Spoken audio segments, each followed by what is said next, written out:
This Shabbos, the 20th of marks the 80th anniversary of Yortzeit of one of the greatest sages of the previous generation, the Rabbi Levi Yitzchak of Schneerson of blessed memory, who happened to be the father of the Lubavitcher Rebbe. Rabbi Levi Yitzchak's passing and the end of his life is very tragic.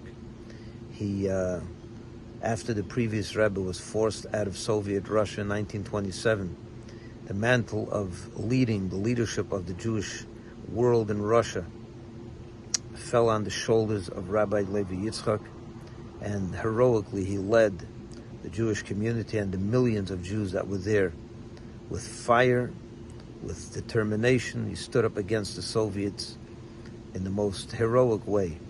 Eventually in 1939 they caught up with him, they arrested him, put him in jail, and sentenced him to a 5-year exile term in the gulags in faraway Kazakhstan.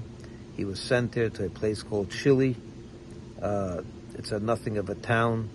There's nowhere to go, and he had to suffer there for the last 5 years of his life until 1944, when he perished there because of illness and malnourishment and whatever else. He never came back. The Rebbitzin, his wife, Rebbitzin Chana Schneerson, eventually came to the United States to be reunited with the Rebbe, and she wrote diaries of that 5 years of how terrible it was, and indeed it was terrible. But the great inspiration that we can take from him is, he spilled his blood, literally. He died for his principles. Thank God we live in a different time, in a different place, and we don't have to give our life for Judaism in that way, thank God. We just have to be enthused about our Judaism. He had to spill his blood for Judaism. All we have to do is be enthusiastic, be a little more warm. Our blood should warm us up a little bit, to be a little more excited about Judaism, and not to allow the challenges of our own time. What are they? For some it's peer pressure, for others it's financial challenges, whatever it may be.